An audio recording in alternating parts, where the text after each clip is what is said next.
probability that oil can be purchased with other currencies, commodities. Do you see price of oil, gold, and DXY?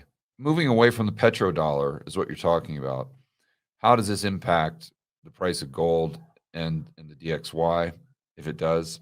Obviously, this is a headwind for the dollar, but it doesn't mean that the dollar just plummets on the DXY, because this is just one small variable. For those of you who watch this channel consistently, you probably have heard me talk about cross currents in the past. And this is the way I see complex price discovery, if you will. And like the FX market, I don't know that there's any market that's more complex and has more cross currents. But just because you have one cross current kind of going this way, it doesn't necessarily mean that that's the direction of the entire tide, right? Or if you have like a tidal wave that comes over or something like that.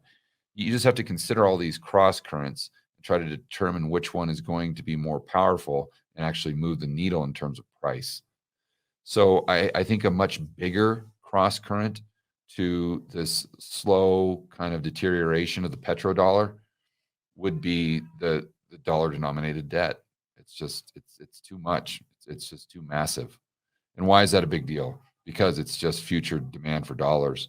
And if you do have these commodity producers, selling in another currency, then that could mean there's less dollar cash flow, and that means the dollar goes up, not down.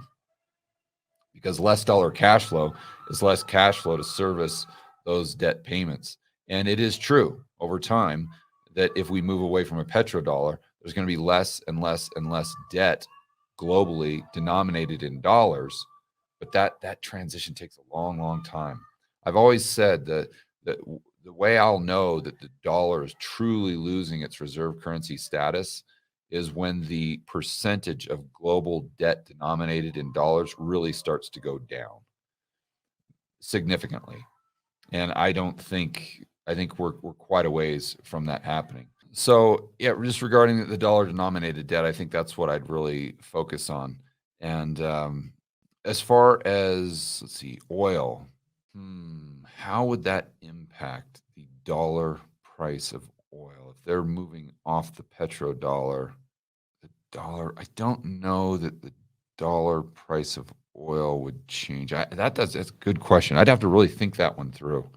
And then gold, I mean, gold is just, I don't know that that really impacts gold, because I don't know that that really impacts the dollar to a significant degree for the reasons I just talked about.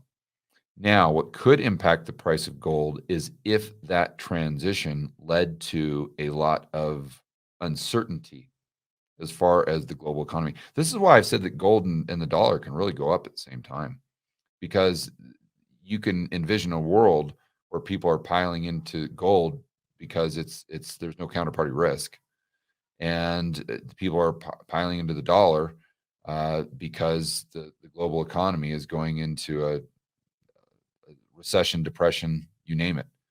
So I don't know that there has to be an inverse relationship with gold and the dollar, although we have seen that over the last, I don't know, say year. I think where there's been a pretty consistent inverse relationship between the DXY and gold. Those are my thoughts. I don't know if I've given you any specific answers, but that's kind of just me thinking out loud.